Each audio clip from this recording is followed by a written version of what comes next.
اعوذ باللہ من الشیطان الرجیم بسم اللہ الرحمن الرحیم۔ حجیت حدیث۔ حدیث وہ مبارک لفظ ہے جس کو لکھتے لکھاتے، سنتے سناتے، پڑھتے پڑھاتے اور بیان کرتے ہوئے ایک مسلمان کا ذہن فوراً رسول اللہ صلی اللہ علیہ وسلم کی طرف چلا جاتا ہے۔ یہ وہ متبرک لفظ ہے جس کا اطلاق رسول اللہ صلی اللہ علیہ وسلم کے پاک فرمان پر ہوتا ہے۔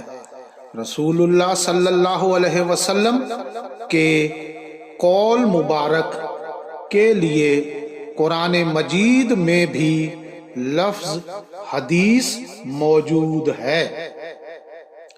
ارشاد باری تعالیٰ ہے، جب نبی نے اپنی ایک بیوی سے کوئی بات چھپا کر کہی، سورہ تحریم آیت 3۔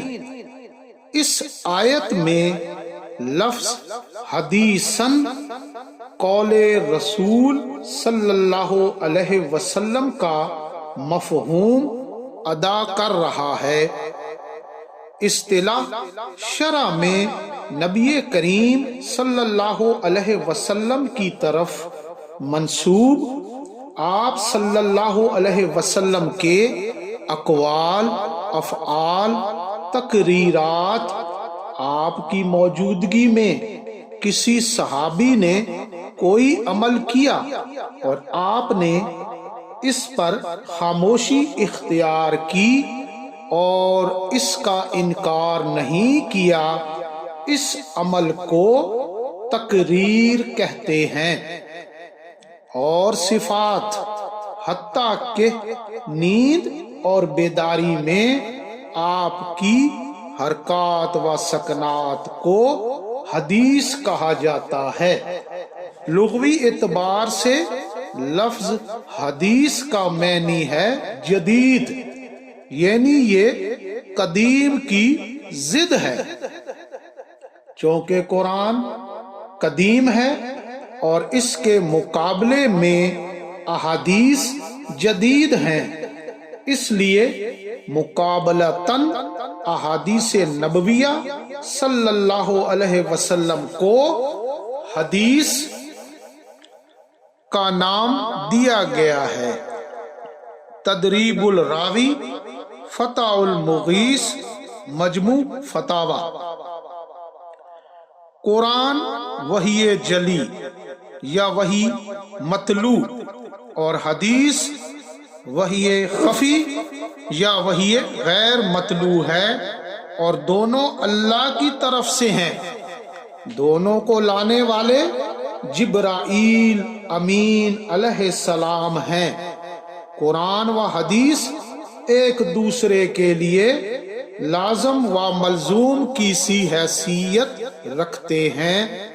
قرآن مجید متن اور احادیث مبارکہ اس کی شرح ہیں، یا کلام الہی مجمل اور احادیث رسول اللہ صلی اللہ علیہ وسلم اس کی تفصیل ہیں۔ ارشاد باری تعالیٰ ہے، اللہ نے آپ پر کتاب قرآن مجید اور حکمت حدیث مبارکہ نازل کی ہے، سورہ نساء آیت 113۔ رسول اللہ صلی اللہ علیہ وسلم نے فرمایا، یاد رکھو مجھے قرآن مجید اور اس کے ساتھ اس جیسی ایک اور چیز حدیث دی گئی ہے۔ ابو داؤد۔ رسول اللہ صلی اللہ علیہ وسلم نے فرمایا، سن لو مجھے کتاب بھی دی گئی ہے، اور اس کتاب کے مثل اور بھی، یعنی حدیث مبارکہ۔ مسند احمد۔ حسان بن عطیہ رحمت اللہ علیہ نے فرمایا، جبرائیل امین علیہ السلام رسول اللہ صلی اللہ علیہ وسلم کے پاس قرآن مجید کی طرح سنت حدیث بھی لے کر آتے تھے۔ سنن دارمی۔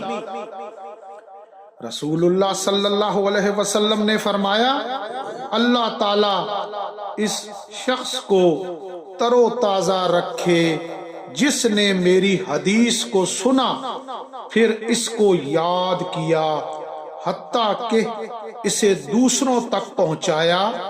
ترمذی، ابو داؤد۔ سیدنا علی رضی اللہ تعالی عنہ نے فرمایا، نبی کریم صلی اللہ علیہ وسلم کی سنت حدیث کو میں کسی شخص کے قول کی بنیاد پر نہیں چھوڑ سکتا۔ بخاری۔ سیدنا عمر بن عبد العزیز رحمت اللہ علیہ نے فرمایا، رسول اللہ صلی اللہ علیہ وسلم کی سنت حدیث کے سامنے کسی کی رائے کی کوئی حیثیت نہیں۔ اعلام الموقعین۔ امام شافعی رحمت اللہ علیہ نے فرمایا، مسلمانوں کا اجماع ہے کہ جس کے سامنے حدیث رسول اللہ صلی اللہ علیہ وسلم ہو، اس کے لیے حلال نہیں کہ اس حدیث کو کسی اور کے قول کی بنا پر چھوڑ دے۔ الرسالہ شافعی۔ امام احمد بن حنبل رحمت اللہ علیہ نے فرمایا، جس نے رسول اللہ صلی اللہ علیہ وسلم کی صحیح حدیث کو رد کر دیا وہ ہلاکت کے گڑھے میں گر گیا۔ طبقات الحنابلہ۔ امام حمیدی رحمت اللہ علیہ نے فرمایا کہ اللہ کی قسم ان لوگوں سے جنگ کرنا جو رسول اللہ صلی اللہ علیہ وسلم کی حدیث چھوڑتے ہیں، میرے لیے ترکوں سے لڑنے سے زیادہ بہتر ہے۔ سیر اعلام النبلہ۔ جب کوئی حدیث صحیح ثابت ہو تو اس پر عمل واجب ہے۔ اعلام الموقعین۔ ارشاد باری تعالیٰ ہے، اگر تم اللہ سے محبت کرتے ہو تو میری اتباع کرو، اللہ تم سے محبت کرے گا اور تمہارے گناہ بخش دے گا۔ سورہ آل عمران آیت 31۔ آپ صلی اللہ علیہ وسلم کی اتباع کا صرف ایک ہی طریقہ ہے کہ آپ صلی اللہ علیہ وسلم کی صحیح احادیث پر عمل کیا جائے۔ مسلک اہل حدیث کسی خاص امام کی تقلید کا نام نہیں۔ مسلک اہل حدیث کسی مجتہد کے بے بنیاد اجتہاد کا نام نہیں۔ مسلک اہل حدیث کسی بے علم فقیہ کی حیا سوز فقاہت کا نام نہیں۔ مسلک اہل حدیث کسی مفتی دوراں کے نام نہاد فتویٰ کا نام نہیں۔ مسلک اہل حدیث توحید و سنت کا چہرہ مسخ کر کے شرک و بدعت پھیلانے کا نام نہیں۔ مسلک اہل حدیث حق کو چھپانے اور باطل کو فروغ دینے کا نام نہیں۔ مسلک اہل حدیث غیر ثابت احادیث اور غلط تعویلات کا نام نہیں، بلکہ مسلک اہل حدیث صرف اور صرف قرآن و صحیح حدیث پر عمل کرنے کا نام ہے۔